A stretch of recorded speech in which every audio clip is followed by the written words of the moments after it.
It's personal between me and you, and I'm going to do you some serious harm, you big stiff idiot. The Untouchable True School Sports Empire proudly presents something the boxing games are missing. Hey, what's going on? It's your boy BT, and I came here to talk some boxing with the thousands of True School Sports subscribers. Now, this is the official post-fight review for the Southern California welterweight Civil War featuring Alexis Rocha versus Giovani Santillan, and your result of the fight is an upset. Don't call it an upset. Don't call it a comeback. He's been here for years. Giovani Santillan scores a 6th-round stoppage in a star-making performance against the fighting pride of Santa Ana, Alexis Rocha. Let's bring it over to Pops. Pops, what did you make of this performance from Giovani Santillan? Because listen, a lot of people didn't pick Giovani Santillan, but you know who did? This man right here did, so he gets credit. I just think the theme for this video is opportunity. And I think Giovani Santillan. Yeah, Santillan came in there, took his opportunity, was bigger, stronger, and totally dominated the fight against Alex. I think he's the biggest, stronger fighter, Alex Rocha. Respect to Alex Rocha, but he wasn't hurting him, and it showed throughout the fight, and that's why Alex Rocha got knocked down so many times. Yeah, these guys had some familiarity with each other because they had done plenty of rounds of sparring in the past. So there was no really feel-out process. Also factor in that it was a southpaw and southpaw matchup, so there's not that whole orthodox southpaw feet, thing that tends to happen, tangling, What I was really impressed with Giovani Santillan was that seemingly right in the first round, he was able to pretty much dismember and, just get around the guard of Alexis Rocha.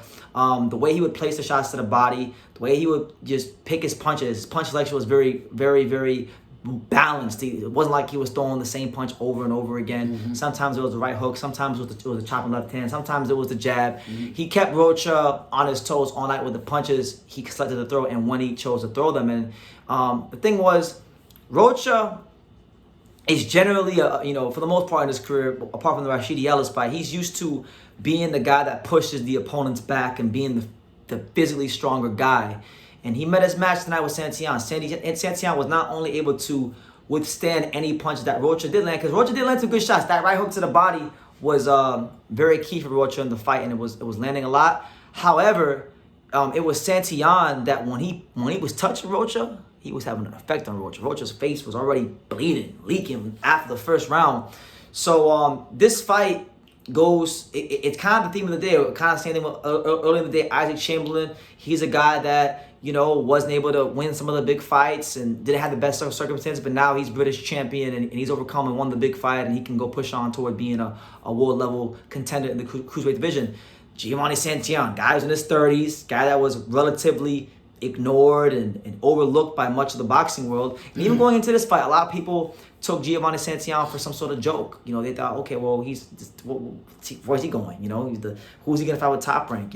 What has he done? Who has he beat? Some people said that Eric Bonet or DeMarco may have beaten him, right?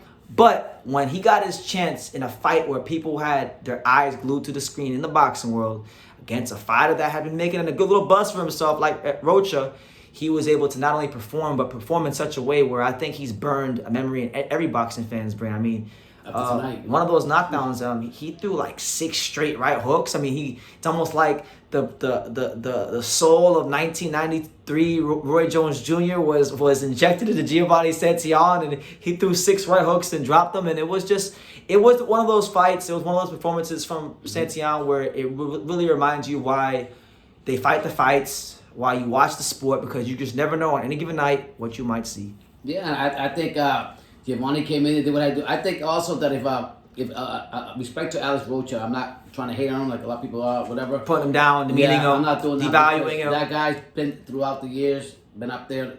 People like him. He got his opportunities and stuff. I just think that, in my opinion, I think if Rocha would have just learned or timed Giovani's over left.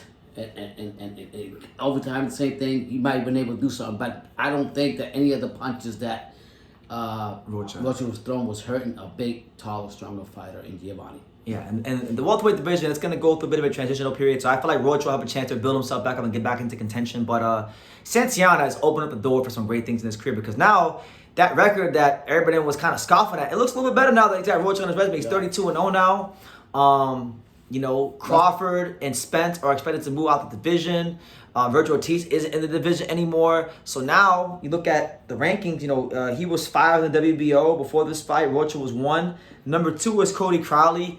Number 3 was Rashidi Ellis. Now, I was on Twitter briefly before we did this video. Apparently, Cody Crowley has announced he's retiring from boxing because he's upset about something. So I don't know how true that is. So if that's the case, then that's one less person to worry about. So some of the realistic fights for Santillan, I could see being like Josh Taylor, which I'll talk more about in a separate video. But Josh Taylor, Roach, Sasaki, Jin Sasaki, and him would be just, it's not gonna happen next. But man, if God is up there, Jin Sasaki versus Giovani Santillan, ladies and gentlemen, let's get on that bandwagon. That would be a hell of a fight for the weight class. And some of you guys would probably say, why isn't he talking about the other fighters in the other sanctioning bodies? Because most likely because it was already stated that the winner of this fight is going to go the WBO route, and Santillan won. You already know Santillan's a top-ranked fighter, so you know how that goes. So either way, look, it's just good to see a fighter that, look, this guy Santillan, very ignored. I mean, this guy had a job as a boxing and fitness trainer, you know, to make ends meet when he's not fighting in the ring. So you like to see the guys that maybe don't talk the most and are active and are trying to create the most for themselves in the sport. The good guys in the sport win, you know. And he showed it tonight. And he showed it tonight in a major way. So Santa Ana, hold the L. San Diego, stand up. San Diego wins the Civil War. And I started the video about the word opportunity. Let this be known throughout the boxers out there that are making excuses to not make the fights. When the opportunity knocks, you better take it because sometimes you're not going to get it. And I'll say it like this. Yes, there may be some welterweights in the division more talented than Giovani Santillan. I'm not refuting any of that. Obviously, I know like one name that's going to be mentioned a lot is Jeron Ennis. And look, I like Jeron Ennis. We touched on this on the live. But like Ennis has done some Demetrius Andrade-esque thing, business decisions where he's being loyal to networks that aren't even going to be in boxing anymore. So he's put himself in a disadvantageous position. Look, I'm not saying that Giovani Santillan is going to beat Jeron Ennis because Jeron Ennis is a damn great talent, and I would favor him against pretty much every welterweight in the world except Terrence Crawford. But I would like that fight. You know, considering the performance Santillan had tonight, that would definitely be a fun fight for the division. So hopefully Boots gets active. But nonetheless, this isn't about Boots. I'm using Boots, and we're not hating on him.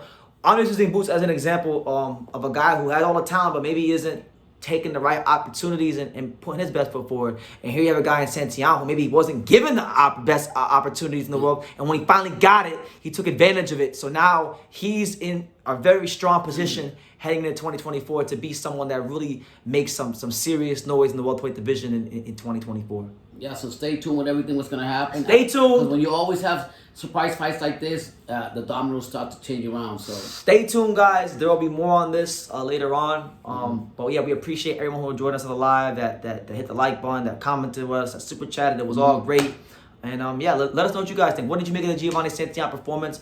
Who do you want to see him fight next? And like I say in every single one of these videos, you can love me or you can hate me. But I'm just a kid from Daniel. So until next time. Take care, guys. Thank you for watching another video on the untouchable True School Sports Empire. For more great boxing content just like this video, click right here and make sure you subscribe. Much love from sunny South Florida.